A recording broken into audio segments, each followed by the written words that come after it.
শুভ দুপুর প্রিয় দর্শক, আপনাদের সকলকে অনেক অনেক শুভেচ্ছা, সাদর আমন্ত্রণ চ্যানেলের পর্দায় দেখছেন নিয়মিত আয়োজন ফ্রেশ প্রিমিয়াম টি তারকা কথন। ঈদের আনন্দ এখনও কি ঘুরোঘুরি করছে? ঈদের ছুটি যদিও আনুষ্ঠানিকভাবে শেষ, আমরা সবাই নিজ নিজ কর্মস্থলে ফিরেছি বা আমাদের জীবিকার প্রয়োজনে ছুটে বেরিয়েছি আমাদের এই জাদুর শহর ঢাকাতে, বা যে যে যার যার জায়গায়, কিন্তু আনন্দটা কিন্তু এখনও ছড়িয়ে আছে বিভিন্ন বিনোদনের প্ল্যাটফর্মে। সেটা আমি বড় পর্দা বলি, ছোট পর্দা বলি, ওটিটি প্ল্যাটফর্মগুলো বলি, এবং তাই অভিনেতা অভিনেত্রীদের ঈদের আনন্দ কিন্তু এখন অনেক বেশি, সাথে আমরা যারা এই কন্টেন্টগুলো উপভোগ করছি তাদের ক্ষেত্রেও তাই। অনেক অভিনয় শিল্পীরা রয়েছেন যারা আমাদেরকে চমৎকার কিছু কাজ উপহার দিয়েছেন। সিনেমা হলগুলোতে এখনও উপচে পড়া ভিড়, টিকিট পাওয়া যাচ্ছে না, কি মধুর একটা অশান্তি কি বলবো। কিন্তু সবকিছু মিলে ভীষণ একটা সুন্দর সময়ের মধ্য দিয়ে আমরা যাচ্ছি। সেই সুন্দর সময়কে নিয়ে কথা হবে বিনোদন জগতের বিভিন্ন কাজ নিয়ে।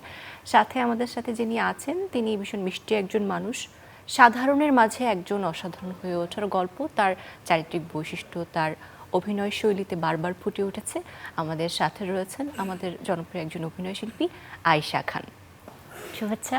হ্যালো, কেমন আছেন আপনি? ভীষণ ভালো আছি, আর সাথে তো বলা যায় যে আমার প্রফেশনেরও একজন সহকর্মী বলা চলে, একজন উপস্থাপকও। কিন্তু আমি নিয়মিত না আপনার মতন। নিয়মিত না হলেও কিন্তু আপনার কিছু কিছু অনুষ্ঠান আছে যেটার টিআরপি বলি বা দর্শকের পছন্দের জায়গাটা অনেক বেশি, তাই না? আমি বলবো যে এক্ষেত্রে আমি ব্লেসড যে তারা আমাকে ভালোবাসেন, বা আমি অল্প সময়ের জন্য থাকলেও তারা আমাকে স্বাচ্ছন্দ্যে গ্রহণ করে নেন। ওকে, ঈদ তো গেল, খুব বেশি দিন হয়নি, আমার অনেকের জন্য আসলে অনেক আগেই চলে গিয়েছে। আয়েশার ঈদ কি আছে না গেছে? আমার এই ঈদের তৃতীয় দিনই চলে গিয়েছে। আমি না সবসময় এই ভুলটা করি, গত কোরবানি ঈদেও বা রোজার ঈদেও এই ভুলটা আমি করেছিলাম। তারিখ ছিল 7 বা 8 তারিখ, আমি ভেবে নিয়েছি ও আচ্ছা 7 তারিখ মানে তো ঈদের সপ্তম দিন। এবারও সেম কাজটা আমি করেছি, এবং ঈদের থার্ড ডেতে আমাকে আমার পুরো সুটকেস লাগেজ গুছিয়ে আমাকে শুটিং সেটে যেতে হয়। সো ঈদটা কাটানো হয় কোথায় মূলত? ঢাকাতেই কাটানো হয়। ঢাকাতে। আমি দেশের বাইরে ঈদের সময়টাতে থাকাটা খুব একটা প্রেফার করি না। তারপরও যদি কোনো সময় এরকম দেখা যায় যে আমি আগের থেকে হয়তো বা টিকিটটা কেটে ফেলেছিলাম, তখন হয়তো বা নোটিস করিনি যে ঈদটা কোন দিন পড়ছে, তখন দেশের বাইরে হয়ে যেতে পারে, বাট প্রেফার করি সবসময় ফ্যামিলির সাথে ঈদটা কাটানোর। আচ্ছা, এবার ঈদ কেমন ছিল? গতানুগতিক নাকি একটু ডিফারেন্ট? একটু ডিফারেন্ট ছিল, কারণ অনেক বছর পর আমার মনে হলো যে আমরা কাজিনরা সবাই না একসাথে ছিলাম। মানে যে কজন কাজিনই আসলে এখন আছে, বেশিরভাগই তো দেশের বাইরে চলে গেছে, কিন্তু এবার না সবাই সবার বাসায় গিয়েছি, বসে আড্ডা দিয়েছি, এই বিষয়টাকে খুব মিস করতাম গত কয়েক বছর। এবার অদ্ভুতভাবে সবারই সময় মিলে গিয়েছে, সবাই দেশে আছি আমরা, সবাই একটা লম্বা সময় পেয়েছি গল্প করার। শুধুমাত্র একটা জিনিস মিস হয়েছে, সেটা হচ্ছে মুভি দেখা একসাথে, যেটা ইন্ট্রোতে আপনি বলছিলেন যে উপচে পড়া ভিড়, আসলেই তাই। আমিও এখনো টিকিট পাইনি, আমিও সেই মানুষের দলে।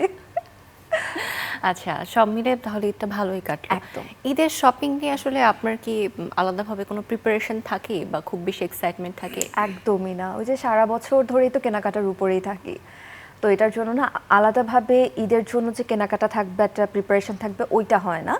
কিন্তু হ্যাঁ, যেদিন আমি বের হই মার্কেটে, সেদিন দেখা যায় একদম জামা থেকে শুরু করে জুতা পর্যন্ত সব কিছু কিনে ফেলা হয়, কারণ আমি জানি যে এরপরে হয়তো বা এই সময়টা পাবো না। কিন্তু এবারের ঈদ থেকে গতবারের ঈদে কেনাকাটাটা আমার জন্য অনেক আনন্দের ছিল, কারণ মাম্মা পাপা দুজনকে একসাথে নিয়ে আমি শপিং করতে পেরেছিলাম। এবার আবার সেটার সুযোগ পাইনি, এবার সবাই সবার মতন করে শপিং করে নিয়েছি। আচ্ছা, আয়েশার কি নিজস্ব কোনো ফ্যাশন স্টেটমেন্ট আলাদা আছে যে আমি এই ধরনের পোশাক পরতে পছন্দ করি বা নির্দিষ্ট কোনো ব্র্যান্ড পরতে পছন্দ করি? ব্র্যান্ডের ক্ষেত্রে নেই, আমার কাছে মনে হয় যে যা পরতে আমার ভালো লাগে, যা আমি লম্বা সময় ধরে ক্যারি করতে পারি, যা পরতে আরামদায়ক, সেই ধরনের পোশাকে আমার পরতে ভালো লাগে। আর হঠাৎ করে এটা হয়েছে, আসলে আমার প্যাস্টেল শেডের কালার পরতে খুব ভালো লাগে। ওগুলো আমার কাছে মনে হয় যে চোখে এক ধরনের প্রশান্তি দেয়, স্পেশালি যখন বাইরে থাকে না যে ঠাঠা রোদ, প্রচণ্ড গরম, তখন মনে হয় যে একটা হালকা কালারের পোশাক পরলে আমারও যেমন আরাম লাগে, আমার সাথে যারা আছেন তারাও আমাকে দেখে এক ধরনের চোখের প্রশান্তি পান আর কি, এটা হয়। কিন্তু যারা বিনোদন জগতে রয়েছেন বা প্রতিনিয়ত যাদেরকে ক্যামেরার সামনে কাজ করতে হয়, আমরা দেখি যে তাদের পোশাকের ক্ষেত্রে রিপিটিটিভ হওয়ার নেচারটা অনেক কম থাকে। আমরা অনেকেই বিশ্বাস করি যে একজন উপস্থাপক বা একজন শিল্পী একটা ইন্টারভিউতে একাধিক জামা কাপড় ব্যবহার করবেন, ঠিক না? এই বিষয়টাকে আপনি কেমনভাবে দেখেন? মানে এটা কি মনে হয় আপনার দিক থেকে যেটা ঠিক? যিনি অ্যাফোর্ড করতে পারেন ওয়াই নট। আমি অ্যাফোর্ডের থেকেও বড় কথা হচ্ছে কি, আমি স্পন্সর নিয়ে জামা পরার থেকে নিজে কাপড়টা চুজ করে বা নিজে ডিজাইনটা চুজ করে বানিয়ে পড়তে পছন্দ করি। তো এটার জন্য দেখা যায় যে আমার তো আসলে মাসে 30 দিনে মার্কেটে যাওয়া আসা করা পসিবল না। তো সেই ক্ষেত্রে মাঝে মাঝে আমার দেখা যায় যে আমি রিপিটেটিভ ড্রেস পরছি, কিন্তু এটাতে আমার খারাপও লাগে না। আমি হয়তো একটু ফ্যাশনটা চেঞ্জ করে পড়ছি, বা স্টাইল মানে একটু স্টাইলটা চেঞ্জ করে পড়ছি, সরি। তো সেক্ষেত্রে না আমার কাছে তো আনকমফোর্টেবল লাগে না। এখন অনেকেই আছেন যে এক পোশাক হয়তো বা দ্বিতীয়বার পরতে পছন্দ করেন না, বা এক পোশাকে ছবি একবার দিয়েছেন, সেকেন্ড টাইম আবার হয়তো বা ছবিটা আপলোড করতে পছন্দ করেন না। এটা তো সম্পূর্ণই ব্যক্তিগত ইচ্ছা। এটাতে আমার মনে হয় যে এটা নিয়ে কারো কিছু না বলাই ভালো, একটু সেফ সাইড। সেফ সাইড না, আমার থাকে না যে ব্যক্তি স্বাধীনতাকে অ্যাপ্রিসিয়েট করা উচিত আমার কাছে মনে হয়। তো সেই জায়গার থেকে আমি রিপিটেটিভ কস্টিউম পরতে পছন্দ করি, এটা আমার যেমন স্বাধীনতা, এটা আমার ইচ্ছা। আরেকজন পড়তে পছন্দ করে না, এটাও তার ইচ্ছা। We should appreciate it. কথা বলা কিন্তু একটা দারুণ আর্ট, তাই না? কিন্তু অনেক সময় কথা বলার জন্য আমাদেরকে অনেক বিভ্রান্তিতে পড়তে হয়, বিশেষ করে মিডিয়াতে যারা আছে। আমি পড়েছি খুবই রিসেন্টলি। আমি হচ্ছে একটা পডকাস্টে আমরা এরকমভাবে আড্ডা দিচ্ছিলাম, এবং আড্ডার টপিকগুলো না ভীষণ সুন্দর ছিল। মানে ইউজুয়ালি এই ধরনের টপিক নিয়ে কথা হয় না। তো যখনই কথা বলছি ভীষণ ডেপথে যে আলোচনা করা হচ্ছে, আলোচনা করতে করতে একসময় আমি বলে ফেলি যে মানুষের গড়ায়ু যদি 75 বছর হয়, তাহলে তার জীবনে 75টা সূর্যোদয়, সূর্যাস্ত, 75টা গ্রীষ্ম, বর্ষা, বসন্ত আসে। তারপর যখন আমি নিজেই দেখে আমি নিজে কতক্ষণ হাসলাম যে 75টা বছরে 75টা সূর্যোদয়, সূর্যাস্ত মানুষ কিভাবে দেখে, এটা তো সম্ভবও না। মানে কথার ফ্লোতে কারোরই খেয়াল ছিল না। ইভেন তো পুরো পডকাস্টটাও যখন বের হয় তখনও কেউ এটা নোটিস করেনি।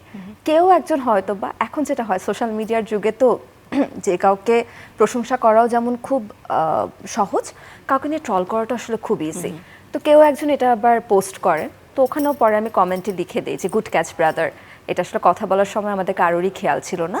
মেইন জিসটা যদি বলি, এটা আসলে আমার একজন কোয়ার্টিস্ট আমাকে আমার জন্মদিন উদযাপন নিয়ে বলছিলেন যে জন্মদিন তো বছরে একবার আসে, তুমি কেন সেলিব্রেট করো না? তো আমার কাছে মনে হয় ভাইয়া, আমি তখন বলেছিলাম যে ভাইয়া আমার কাছে মনে হয়নি এটা উদযাপন করার মতন কোনো বিষয়, কারণ এটা তো বছরে প্রতিবার আসে।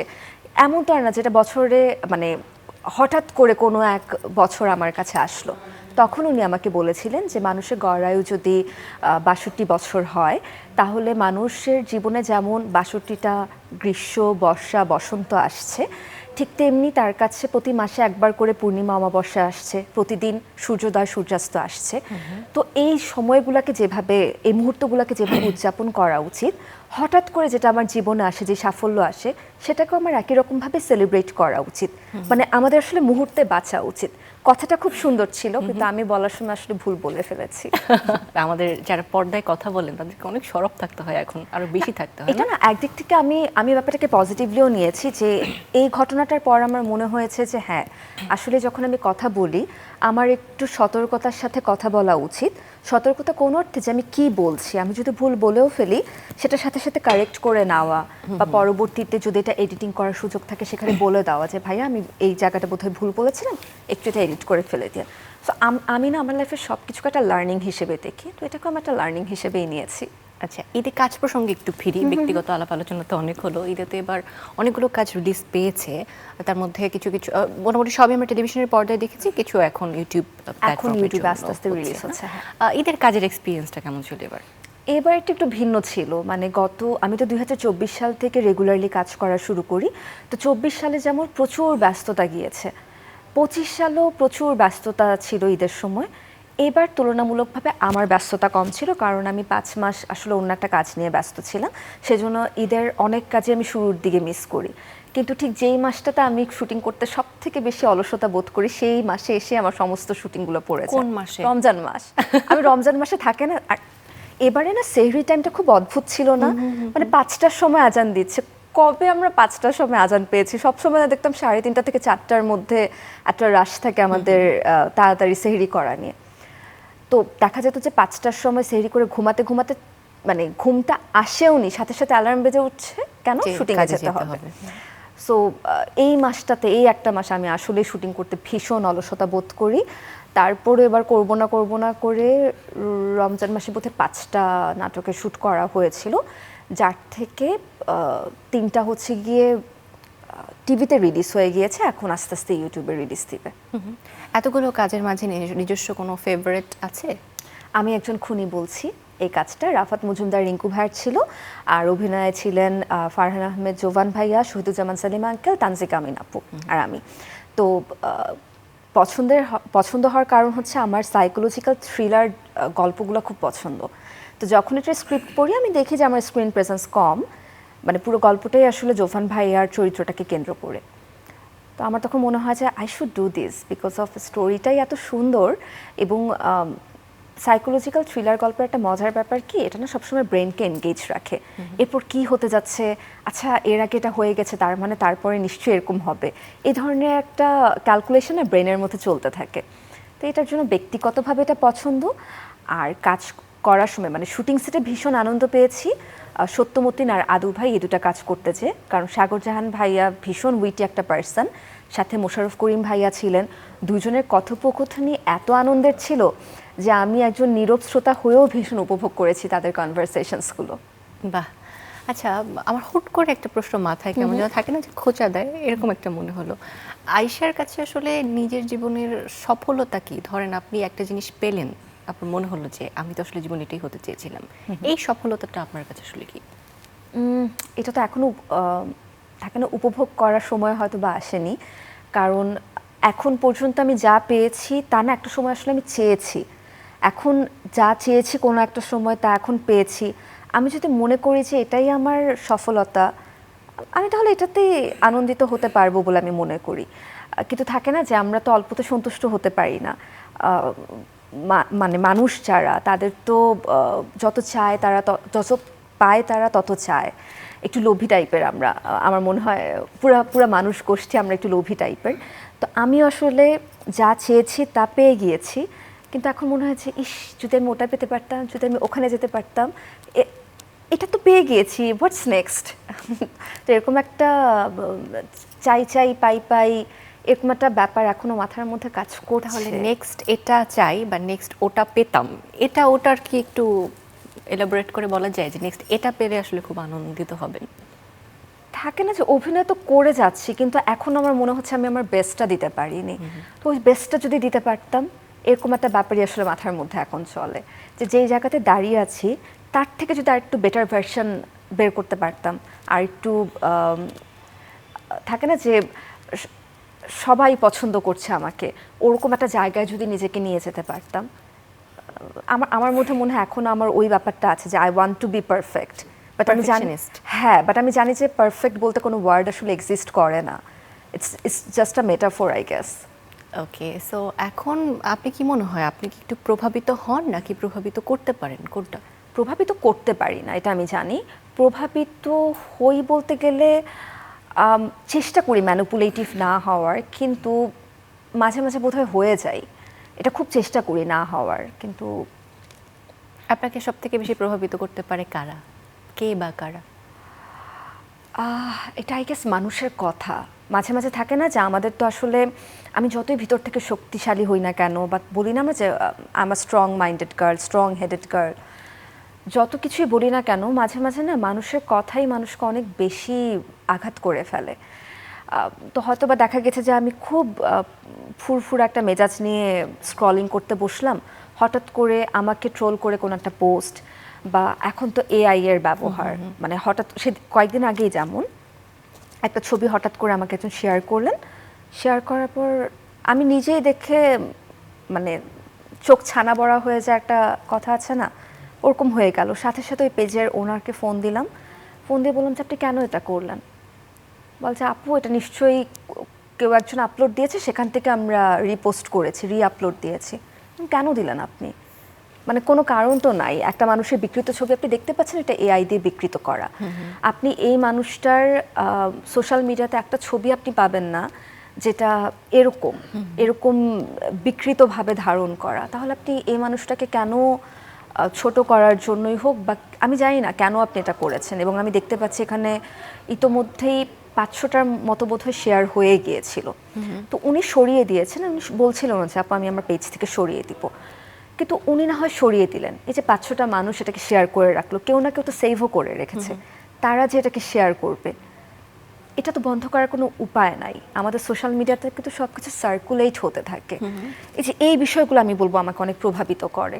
এই ঝুঁকিতে তো সবসময় থাকে, সাধারণ মানুষ তো রয়েছে বা যারা একটু কন্টেন্ট ক্রিয়েটার বা একটু নাম যশ খ্যাতি রয়েছে তারা তো রয়েছে, কিন্তু বিশেষ করে বিনোদন জগতে যারা কাজ করেন তারা আমার সব মনে থেকে হয়- বেশি ঝুঁকিতে থাকে। আমার মনে হয় বিনোদন জগতে মেয়েদেরকে কেন এত বাজেভাবে টার্গেট করা হয় আমি জানি না। একটা ব্যাপার হচ্ছে যে আমরা তখন বললাম না যে আমি নিজে একরকমভাবে থাকতে পছন্দ করি, সেটা আমার ব্যক্তি স্বাধীনতা। আমি পছন্দ করি না, সেটাও কিন্তু আমার ব্যক্তি স্বাধীনতা, রাইট? সো যখন আপনি দেখছেন যে এমন একজন যে হয়তো বা খুব বেশি, আমি পোশাকটা নিয়েই না হয় বলছি এই মুহূর্তে, যে খোলামেলা পোশাক পরতে পছন্দ করে না, এআই দিয়ে আপনি তার একটা অর্ধনগ্ন ছবি বানালেন, তারপর সেটাকে আপনি আপলোড দিলেন, সেটা শেয়ার হচ্ছে, মানে ওই মেয়েটার জন্য বা তার পরিবারের জন্য এটা কতটা বিব্রতকর যে আমি আমার নিজেকে ভাবে দেখতে চাই না, সেজন্য আমি নিজেকে মেনটেন করে যাচ্ছি বা সেভাবে আমি চলাফেরা করছি, কিন্তু কেউ একজন এআই দিয়ে একটা ছবি বানিয়ে দিল। মানে এই বিষয়গুলো আমাকে প্রচণ্ড রকম প্রভাবিত করে, প্রচণ্ড রকম বিব্রতকর অবস্থায় ফেলে দেয়, রাগও সৃষ্টি হয় আসলে। আচ্ছা, জীবনে অনেক কিছু ছেড়ে আসা বা ফেলে দেয়া, এটাও কিন্তু অনেক বড় একটা যোগ্যতা, তাই না? অবশ্যই। আয়শা কি মনে করেন যে আপনি জীবনের যে কোনো পর্যায়ে গিয়ে আপনি এখন যা হোল্ড করছেন সেটা আসলে ছেড়ে দিতে পারবেন কোনো কিছুর বিনিময়ে? হ্যাঁ, পরিস্থিতি মানুষকে অনেক কিছু করতে দেয়, অনেক কিছু করিয়ে ফেলে। এটা আমি কখনোই, থাকে না যে আমি সুপারস্টার হতে চাই নাই। এটা আমার হাওয়াইন গিটার আমি যখন শিখতাম, তখন সেখানে আমাদের যে স্যার ছিলেন সেকেন্ড ইয়ারে, উনি বলেছিলেন যে কখনো সুপারস্টার হতে যাবে না। ওনার পেছনের ওনার ব্যাখ্যাটা ছিল যে যিনি সুপারস্টার তার সবসময় এক ধরনের না একটা দোদুল্যমান অবস্থায় তিনি থাকেন, যে আমি সুপারস্টার হয়ে গিয়েছি, এখন আমাকে এই জায়গাটা ধরে রাখতে হবে, এই জায়গা থেকে সরে আসা যাবে না, এমন কিছু করা যাবে না যেটা আমাকে এই জায়গার থেকে সরিয়ে দেয়। কিন্তু যে স্টার, তার এত কিছু ভাবতে হয় না, সে খালি থাকেন তার প্রোগ্রেশনটা নিয়ে সে ভাবতে থাকে। এবং এই ব্যাপারটা না, মানে ওনার এই থিওরিটা আমার কাছে আরও ক্লিয়ার হয়েছিল আমি যখন বলিউডের ফ্যাশন সিনেমাটা দেখি, প্রিয়াঙ্কা চোপড়া অভিনীত। ওই যে বিলবোর্ডটা, সে কাঙ্গানা রানাউতের ছবি দেখে সে ভাবছে যে একদিন আমি এই জায়গাতে যেতে চাই, কয়েকদিন পর সে তাকে দেখছে, কিন্তু সে ওই অবস্থাটা ধরে রাখতে পারলো না, অহংকার তাকে ঘিরে ধরলো, তাকে অনেক কিছু তাকে ঘিরে ধরলো, নেগেটিভ অনেক কিছু, তারপর সে তার জায়গা থেকে স্থানচ্যুত হলো। তখন সে যখন আবারও কাঙ্গানা রানাউতকে দেখলো, তখন সে আসলে তার কাছে তার মিররটা একদম ক্লিয়ার হয়ে গেল যে সে আসলে নিজেকে কোথায় দেখতে চেয়েছিল, এই মুহূর্তে তার অবস্থানটা কোথায়, এবং পরবর্তী স্টেপ তার কী হতে পারে বা কী হওয়া উচিত, সেখান থেকে তার যে একটা journey, that was really impressive. এজন্য আমার কাছে না আমার অবস্থানটা খুবই ক্লিয়ার। আমি জানি আমি কোথা থেকে এসেছি, আমি এই মুহূর্তে কোথায় দাঁড়িয়ে আছি এবং আগামীতে আমি কোথায় যেতে চাই। হ্যাঁ, এখন যেতে নাও পারি সেখানে, আবার যেতেও পারি। যেতে পারলে আই উইল বি হ্যাপি, না যেতে পারলেও আমি যতটুকু এসেছি সেটা নিয়ে আমি হ্যাপি থাকবো, আমার কোনো আফসোস নাই। এটা আমি বলতে পারি যে এই পর্যায়ে এসে ইন রিয়েলিটি আমার কোনো আফসোস নাই। I am so happy. আমি যা পেয়েছি, আমি যা পাচ্ছি, যা করতে পারছি না, হ্যাঁ সেটা নিয়ে মাঝে মাঝে একটু খারাপ লাগে যে কেন করতে পারলাম না, কিন্তু আফসোস করি না। ঠিক আছে, আই এম হ্যাপি। আচ্ছা, সম্প্রতি আরও কিছু কাজ নিয়ে আপনি যেমন ব্যস্ত ছিলেন, আপনার দেশের বাইরে যেতে হয়েছে বা অন্যান্য কাজে, উপস্থাপনার জায়গাটা আসলে আপনার খুব পছন্দের একটা জায়গা, সেখানে একটা রিয়েলিটি শো হোস্ট করেছেন, সেই অভিজ্ঞতাটা সম্পর্কে একটু বলবেন কি? আর রিয়েলিটি শো হোস্ট করার ব্যাপারটা প্রথম যে তা না, কিন্তু এই শোটা আসলে হোস্ট করাটা আমার একটা স্বপ্ন ছিল। ওই যে তখন বললেন না যে যেটা আমি পেয়ে গিয়েছি, আই এম সো হ্যাপি, কিন্তু আমি বলছি না যে হ্যাঁ এটাই আমার সফলতা, এটাই আমার অর্জন। হয়তোবা এটা আমার অর্জন, মানে সফলতার পথে হাঁটা প্রথম স্টেপটা হয়তো, কারণ আমি যতগুলো রিয়েলিটি শো এর আগে করেছি একই চ্যানেলের, একই ব্র্যান্ডের বা একই ক্লায়েন্টের আন্ডারে, সেটা না শুধুমাত্র অডিশনের পার্টটা করতাম, এবং সবসময় আমি ভাবতাম যে আমি যদি পুরো শোটা করতে পারতাম, কারণ শুধুমাত্র অডিশন পার্টটা করে তো আমি বলতে পারি না যে এটা আমার শো। পুরো শোটা করলে আমি বলতে পারতাম যে হ্যাঁ পুরো সিজনটা জুড়ে আমি শোটা হোস্ট করেছি। তো যেই শোটা দিয়ে আমার প্রথম অডিশনটা হয়, অর্থাৎ ম্যাজিক বাউলিয়ানার তৃতীয় আসরের অডিশন আমি করি, চতুর্থ আসরের অডিশন আমি করি, এবং চতুর্থ আসরে অডিশন করার পরে আমি বলেছিলাম যে পুরো আসর করতে না দিলে আমি করব না।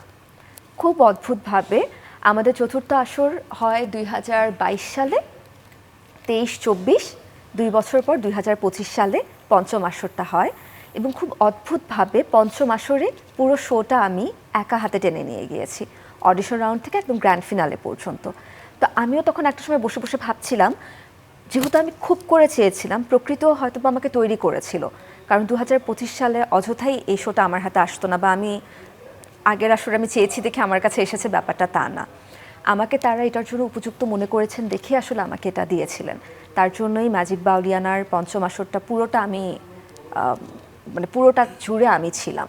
এবং ঠিক যেভাবে পার্থ দাদা চেয়েছিলেন, পার্থ বড়ুয়া দাদা চেয়েছিলেন, আমি চেয়েছিলাম, আমরা ঠিক সেভাবেই দর্শককে আসলে উপহার দিতে পেরেছি। এজন্য থাকে না দর্শকের ভালোবাসা, টিমের সবার সাপোর্ট, সব কিছু মিলিয়ে আমিও কাজটা করে ভীষণ থাকে না যে একদম গ্র্যান্ড ফিনালের দিনে আমার মনে হচ্ছিল যে আমি মাইক ড্রপিং পারফরমেন্স দিয়েছি, আসলে কিন্তু তা না।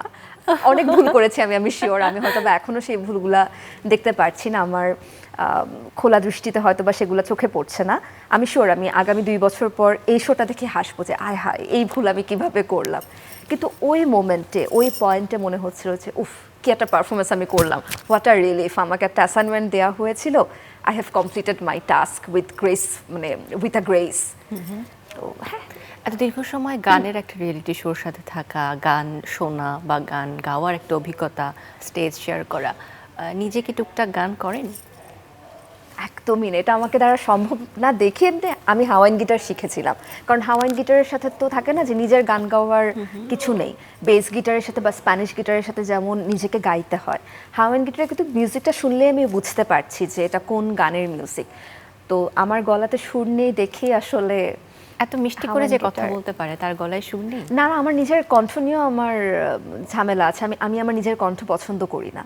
আমার নিজের কণ্ঠস্বর বাদে দুনিয়ার সবার কণ্ঠস্বর আমার ভীষণ পছন্দের, এবং এটা নিয়ে আমি সবসময় কমপ্লেন করি।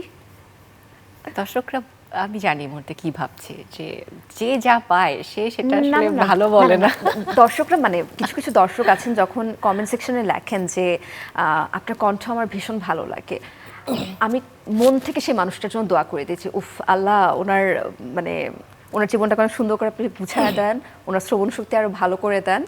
মানে যেই আমি আমার কণ্ঠস্বর শুনতে পছন্দ করি না, কেউ আমার কণ্ঠস্বর শুনতে পছন্দ করেছেন, এটা অনেক বড় একটা ব্যাপার। নিজের আর কি কি পছন্দ না আপনার?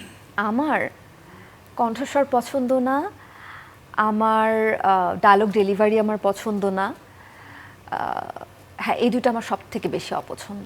আর সব থেকে পছন্দের ফিচার কি আপনার নিজের? আমার সব থেকে পছন্দ চোখ, যদিও পাপারটা পাইনি, পাপার চোখটা আরো বেশি সুন্দর। আপনি কি ল্যাশ ইউজ করেছেন, লেন্স ইউজ করছেন? না না, ওটাই বলতে চাচ্ছিলাম যে পাপার চোখের লেন্সটা না অদ্ভুত সুন্দর একটা খয়েরি। মানে পাপা যখন একটু রোদের কাছে যায়, বা অনেকে আছে না যে শাওয়ার নেওয়ার পর চোখের এই অংশ, সাদা অংশটা হচ্ছে লাল লাল হয়ে যায়, তো পাপার চোখটা ওরকম যে একটু লাল লাল হয়ে যায়। তো তখন চোখের মণিটা দেখতে এত অ্যাট্রাকটিভ লাগে, আমি তখন ভাবি যে ইনশাল্লাহ আপনি দিলেন পাপার চোখটা, পুরোটাই দিতেন, হাফ কেন দিলেন? হাফ পেই তো আসলে এত সুন্দরী, মাশাআল্লাহ, কি বলবো। Thanks for the complement.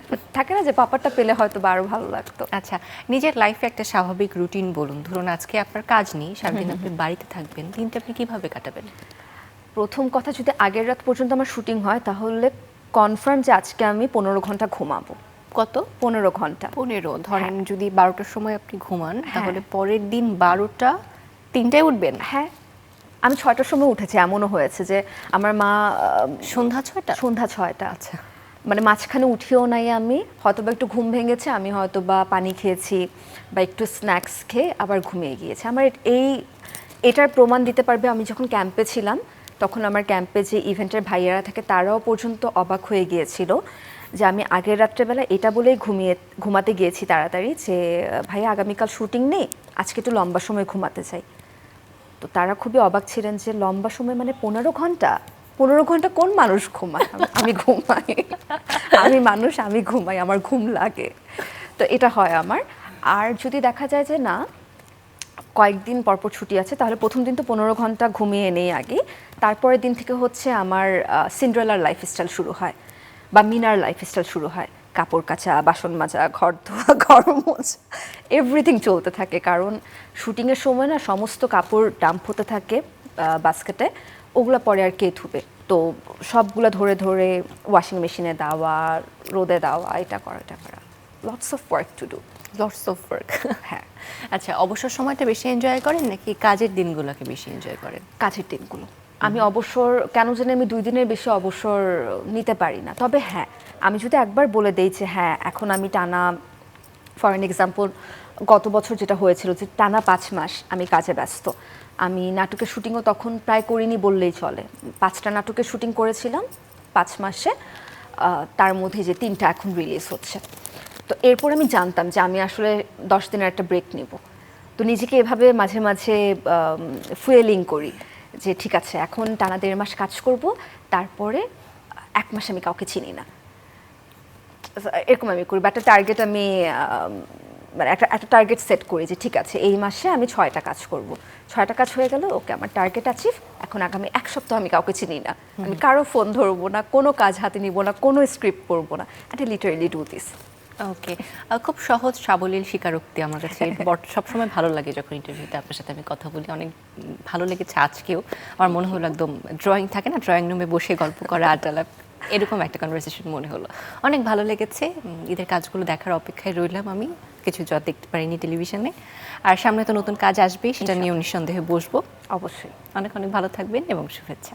অনেক ধন্যবাদ আপনাকে এবং চ্যানেলের পরিবারকেও, যারা এত সুন্দর আয়োজনটা বছরের পর বছর দেখেন। দেখি আমরাও আসলে যুগের পর যুগ তারকা কথন দেখে যেতে পারছি। অনেক ভালো থাকবেন, বিদায় নিচ্ছি। দর্শক, এই ছিল আমাদের আজকের আয়োজন। খুব সহজ সাবলীল সুন্দর কিছু কথার প্রকাশে আজকে দুপুরের সময়টা আশা করি আপনাদের ভালো লেগেছে। আগামীতে আবারও দেখা হবে সেই প্রত্যাশায় বিদায় নিচ্ছি। সকলে ভালো থাকবেন।